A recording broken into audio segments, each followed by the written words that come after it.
Hey guys, welcome back to my YouTube channel.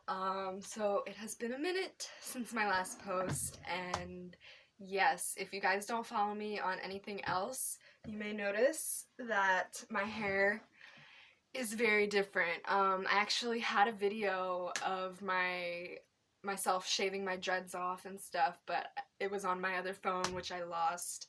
So that's another point that I wanted to make real quick before I actually get into this video. I don't have the same recording or editing equipment as I used to, so this video I'm going to try to do it all in one take, and also the picture quality might not be as good as it used to be, so I apologize for that, but I just really wanted to get this out there. So today I'm going to be talking about where I have been the past like 2 months or so since my last video and what's been going on. So the last video that I uploaded, I was talking about the new community that I moved into called Cinderland, and I really enjoyed living there. It was a lot of fun, but I did end up moving out of that community and into another one after I broke my hand. And that was a video that I had recorded and wanted to upload, but it was on my phone, which I lost, so yeah, that's a whole story in itself. I broke my hand, and it was just a crazy, awful, honestly, it was kind of an awful experience to go through. I don't like hospitals, I don't like that kind of stuff, so it was really just not fun for me at all, but that was a thing that happened. But yeah, Cinderland was really fun. It was a good experience for me to connect and bond with the community, and me and my partner really connected and bonded there a lot. We adopted our kittens while we were there, and yeah, shaved my head while I was there. It was a great time at Cinderland, and then Sorry, I'm looking down, I have notes, and I can't edit this out, so I'm sorry about that.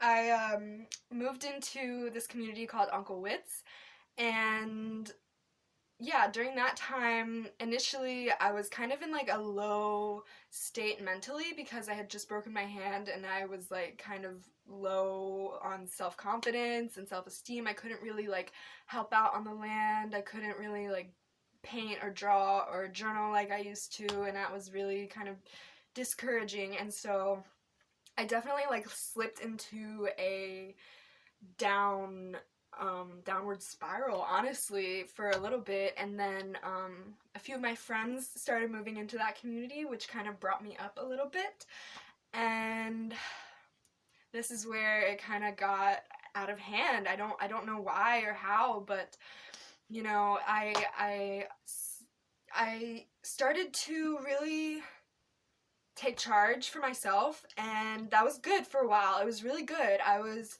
taking care of myself, doing good things for myself, but eventually it got out of hand. I started pushing myself too hard. I started to and I didn't even realize it. It felt natural to go out as often as possible and work out as often as possible and help out on the land as much as I could, even with my one hand.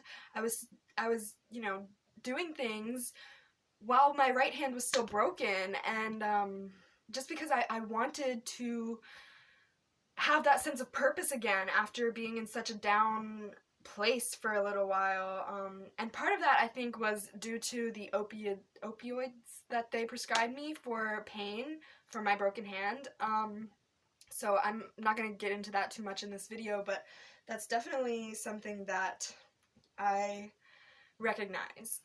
But so at this point, my eating habits had changed, my sleeping habits had changed, values changed. I wanted to be healthy, and I wanted to get back to that high vibration that I was used to being on, but I just like didn't know how at that point.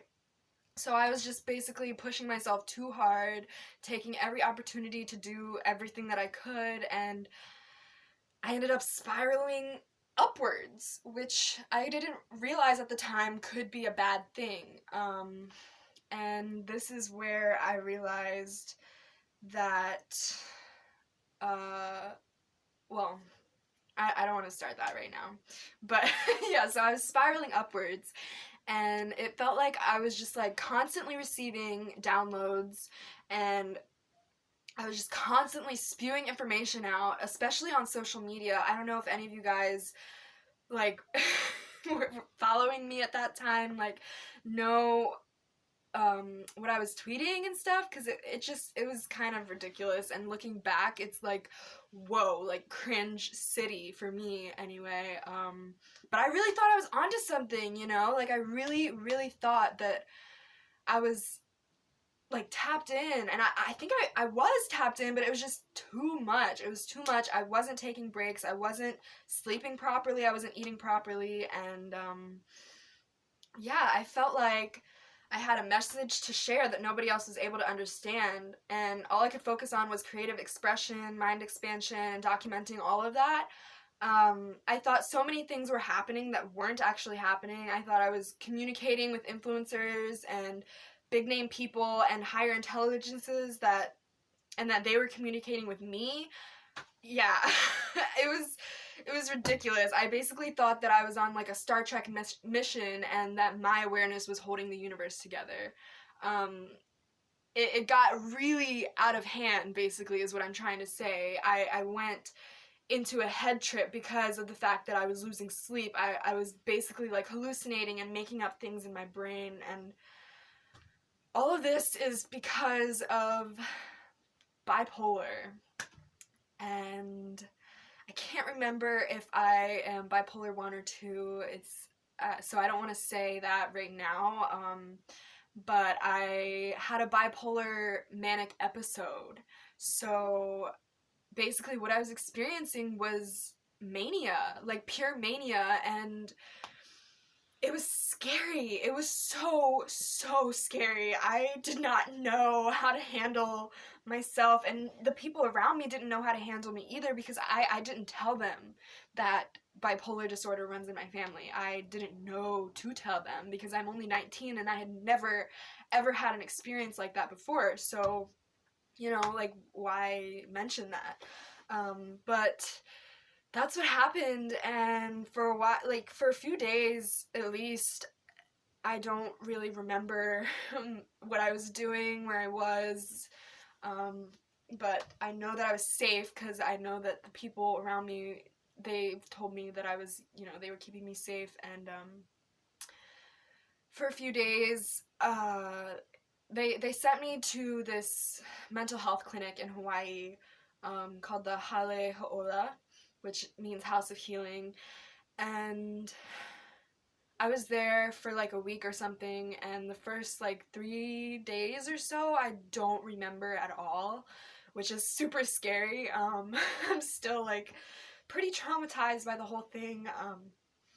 It was a really intense thing for me to experience, just all of it, the whole, everything after I broke my hand, you know, just was just chaotic, and I really wish that I had come home after I broke my hand, because, you know, maybe I wouldn't have spiraled down and then up. And then when I came back home, I kind of spiraled down a little bit again, and now I'm just like really working on managing my energy levels and taking care of myself and really focusing on showing up for me, and that's my top priority. Nothing else really matters to me right now but caring for myself, and that's why I'm here back on the mainland. I'm taking care of some things. I'm taking care of myself, just giving myself some time to have distance from all that I was in, because when I got out of that clinic and went back to the community at Uncle Witt's, you know, I would just see the mess that I made, you know, all of the destruction, the chaos that came from my head trip. I wasn't even on drugs or anything. Like, oh my gosh, you guys, it's crazy the things that people thought, because I wasn't able to communicate clearly what was actually happening. The things that people thought were actually happening, oh my gosh, it's ridiculous, it's crazy, and so many people got hurt unfortunately, well, really only me and my partner. Yeah, yeah.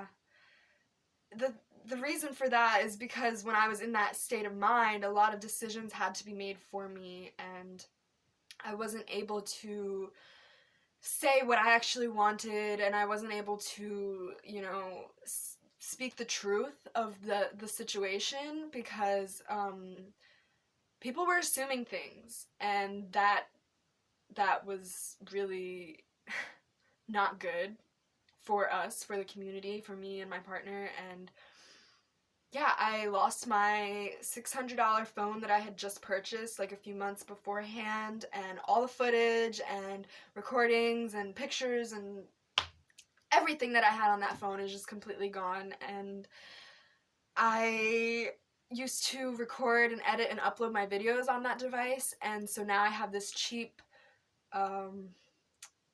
phone that I don't know how to edit on, and the camera quality is not as good, and it's discouraging because I really thought, like, before all of that, I thought that I was in such a great place. I thought that I was like riding this high roller coaster going somewhere, that was only going up, and then it just freaking crashed, man. Like, everything just came back down. So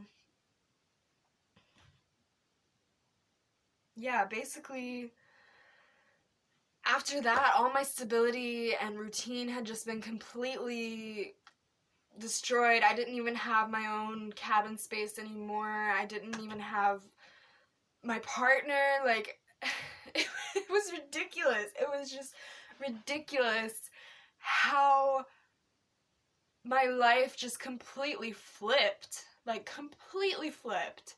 And so it was really hard for me to come out of the clinic back into this life that was kind of mine, but not mine at all, because it wasn't what I would have chosen for myself if I was actually lucid for any of that. And it was really hard to make the decision to leave the island and come back here, because I know that I thrive when I'm in a tropical environment and when I'm able to just be creative and not worry about, making money and things like that. But I'm here now. I'm healing. I'm focusing on myself, getting some appointments and things out of the way, meeting up with friends and family, and it's been really nice. It has been. Honestly, the first couple weeks were a little bit hard. I was kind of, falling into old routines and patterns that weren't healthy. But right now, I feel like I'm in a really great place. I'm taking care of myself, and that's all that matters, I'm really taking care of myself. I've started investing in this entrepreneurship program online that I'm really excited to talk about in the future, and I've started going to a chiropractor. I'm getting my appointments set up with my therapist so that I can get my medications sorted out, because I do not like taking mood stabilizers and sleep medicine. I've never needed that crap before, and I don't want to need that, but I'm taking it for now because I know that messing with the chemical balances in the brain is not something that you want to do. So I'm listening and cooperating. But it's not been easy, you guys. These past 2 months or so have really, really not been easy, and that's why I haven't been posting. So hopefully the next few months or weeks or whatever, I'll be able to share more content with you guys and put out some really awesome videos. I want to talk more about mental health. For sure. I really want to talk about bipolar disorder and be completely open and transparent about it, because me personally, I have no problem sharing the fact that I'm bipolar with people. I have no problem sharing that. Some people just get uncomfortable when you say that, though. I don't know. I can just sense it. So, but I'm going to talk about it more because I know that a lot of the world suffers from bipolar disorder and nobody's talking about it, it seems. At least not young people like me. And it is tough to be a 19-year-old knowing that I can at any moment spiral downwards or upwards, or and it's really scary, because that experience that I had was I'm traumatized. Like, I really think I have PTSD from it. It was just so scary, like not knowing where I was, not knowing what was actually going on, and talking to people afterwards and telling them the stories that I remembered, and then hearing it from the way that they remembered it, and just being completely different. It's so scary. It is so scary. My heart goes out to anyone else who deals with this. Truly. But, yeah, that's my little update for now. Sorry this video ran a little bit long. I'm not going to be able to edit it down, I don't think. I don't know how to edit on this phone like I did on my iPhone. Such a privileged white kid. And my Apple products. I don't, though. I really don't. But anyway, I just wanted to come on here and let you guys know that I'm okay, and I'm doing well. I'm doing really well right now. So thank you guys for watching and supporting me, and I'll see you in the next video.